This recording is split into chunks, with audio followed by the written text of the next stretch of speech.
भारत में festival season अभी just खत्म हुआ है और इस बार फेस्टिवल्स में जो सबसे ज्यादा चर्चा वाली बात थी वो थी गोल्ड एंड सिल्वर के प्राइसेस।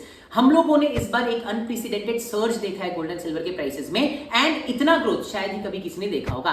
बट क्या आपको पता है कि गोल्ड एंड सिल्वर के प्राइसेस इतना बढ़ते या फिर घटते क्यों है? तो आइए समझते हैं ऐसे कौन से फैक्टर्स है जिसकी वजह से गोल्ड एंड सिल्वर के प्राइसेस में चेंज आता है। प्राइमरीली 5 फैक्टर्स माने जाते हैं। पहला इज आपका ग्लोबल इकोनॉमिक कंडीशंस क्या है। दूसरा, यूएस का जो फेडरल बैंक है वो इंटरेस्ट रेट कितना चार्ज कर रहा होता है। तीसरा, यूएस डॉलर्स का ग्लोबली वैल्यू क्या है। चौथा, आपके जो अलग अलग कंट्रीज के सेंट्रल बैंक्स है वो कितना गोल्ड अपने रिजर्व्स में खरीद के रख रहे हैं। And the last factor is बड़े बड़े इन्वेस्टर्स, इंस्टीट्यूशनल इन्वेस्टर्स जैसे कि म्यूचुअल फंड्स हो गए एंड ऑल ऑफ दैट, वो कितना ज्यादा गोल्ड बाय कर रहे हैं। अब हम लोगों ने देखा कि दिवाली के आसपास गोल्ड बहुत ज्यादा सर्च किया था। वो क्यों किया था आइए समझते हैं। सबसे पहले अगर अपनी ग्लोबल इकोनॉमिक कंडीशंस की बात करें तो हमें पता है कि बहुत सारे अलग अलग कंट्रीज के बीच में वॉर चल रहा है राइट नाउ। रशिया यूक्रेन ले लो या इजराइल हमास ले लो, जिसके वजह से ग्लोबल लेवल पे लोगों को बहुत ज्यादा डर है कि अपना इकोनॉमी जो है या ग्लोबल लेवल के जो स्टॉक मार्केट है वो क्रैश करेंगे, जिसके वजह से एक सेफ हेवन की तरह लोग गोल्ड एंड सिल्वर ज्यादा खरीद रहे एंड मार्केट में इसकी डिमांड बढ़ रही है।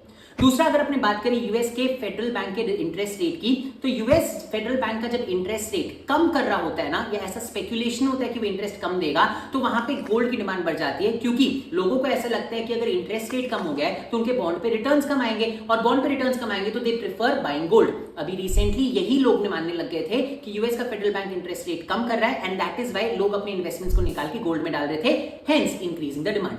तीसरा रीजन वाज यूएस डॉलर का जो आपका वैल्यू था, ये स्पेकुलेशन था कि यूएस डॉलर थोड़ा वीक होगा, जिसके वजह से आपके गोल्ड का डिमांड वापस बढ़ा दिया गया था।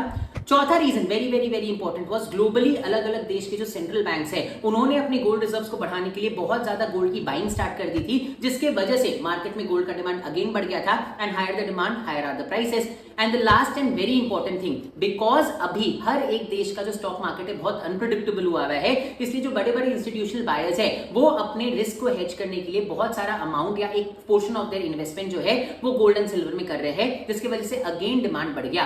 तो ये पांचों फैक्टर्स की वजह से गोल्ड एंड सिल्वर का डिमांड बहुत ज्यादा बढ़ गया मार्केट में। सिल्वर का डिमांड बढ़ने का एक और रीजन ये भी था कि इंडस्ट्रीज बहुत सारे सिल्वर यूज करते हैं एंड उन्होंने भी सिल्वर खरीद के अपने यहाँ पे स्टॉक करना जमा कर दिया था, स्टार्ट कर दिया था एंड इसकी वजह से गोल्ड एंड सिल्वर का डिमांड बहुत ज्यादा बढ़ा, जिसकी वजह से इतना बड़ा सर्ज हम लोग ने गोल्ड एंड सिल्वर के प्राइसेस में देखा। तो ये तो हम लोग समझ गए कि गोल्ड एंड सिल्वर के प्राइसेस अभी रिसेंटली इतना ज्यादा क्यों बढ़े। बट अभी आपने भी नोटिस किया होगा कि प्राइसेस अब वापस ड्रॉप हो रहे हैं। तो ये प्राइसेस क्यों ड्रॉप हो रहे हैं इसके लिए फॉलो करो हम लोग को, बिकॉज इस वीडियो का सेकंड पार्ट में हम लोग समझेंगे कि अब रिसेंट में गोल्ड एंड सिल्वर के प्राइसेस ड्रॉप क्यों हो रहे हैं। सी यू ऑल वेरी सून।